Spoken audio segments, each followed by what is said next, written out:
एक पेशेंट है type 1 diabetes का, वो आपके पास आया है शॉर्टनेस ऑफ ब्रेथ के साथ, एब्डोमिनल पेन के साथ, वॉमिटिंग के साथ, और उसकी gradual Altered state of conscious है। आप इन्वेस्टिगेट करवाते हैं तो उसमें उसके RBS फर्ज कर लें, चलें 250 से ज़्यादा हो, उसके कीटोनीमिया या कीटोन्यूरिया मिल जाए, कीटोन्स पॉजिटिव हों, चाहे ब्लड में चाहे यूरिन में 2+3+, और ABGs अगर आप उसकी करवाएं तो उसमें मेटाबॉलिक एसिडोसिस मिल जाएगा। ये सारे सिम्टम्स आ गए हैं। और बाइकार्ब जो है ना उसमें रेज बाइकार्ब मोर देन 10 ही मिलेगा आपको, लेकिन कम होगा। ये सारे symptoms is the favour of DKA, the patient is in diabetic ketoacidosis. अब इसको ट्रीट कैसे करना है मैं बताने लगा हूँ।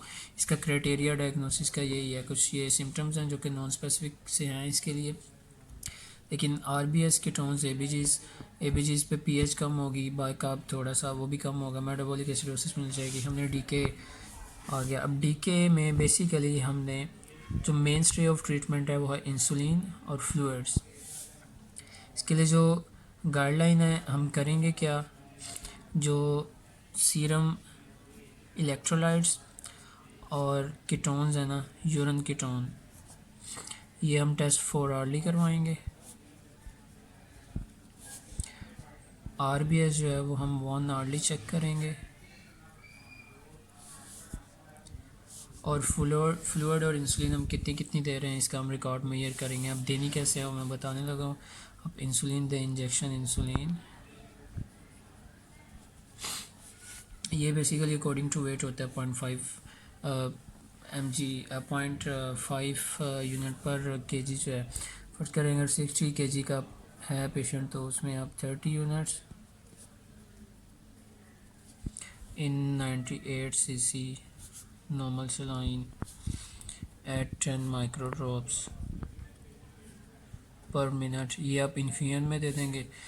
अब फ्लूइड कैसे देना है, फ्लूइड की गाइडलाइन ये है कि आपने normal saline 1 litre IV in first hour में दे दें, then 1 litre IV in next 2 hours, then 1 liter more IV in next 2 hours। RBS check करें अगर तो RBS इसकी 250 से कम हो रही है तो इस नॉर्मल सलाइन फ्लूइड को रिप्लेस करके आप 5% एक्स्ट्राज ऐड करेंगे, और इंसुलिन की इन्फ्यूजन वैसे ही कंटिन्यू रहेगी। ये कंटिन्यूस इन्फ्यूजन देते रहना है आपने।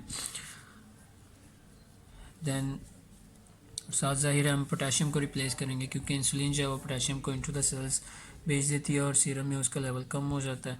तो 5% dextrose water plus 1 kCl ampoule, ये देंगे हम इन नेक्स्ट 4 hours।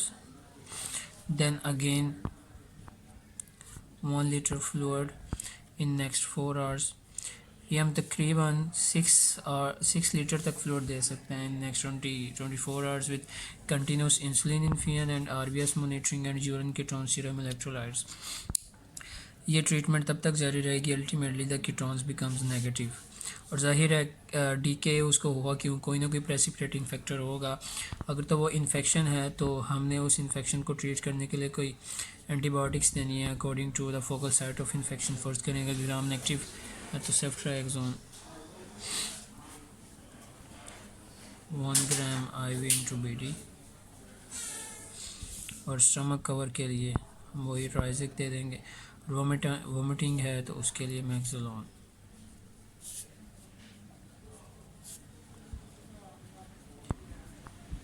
साथ ही इसके वाइटल्स मॉनिटर करते रहेंगे जो कि बहुत इम्पोर्टेंट है।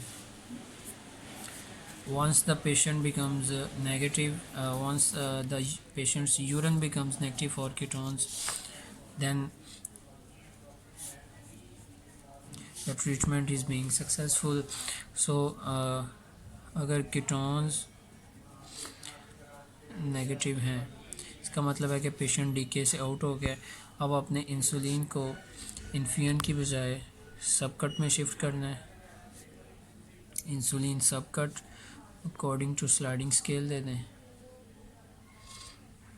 क्योंकि हमारे पास रिकॉर्ड नहीं है to fix the insulin units, इसलिए according to sliding scale accurately दे के बाद में इंसुलिन के यूनिट्स फिक्स करते हैं। और साथ ही उसकी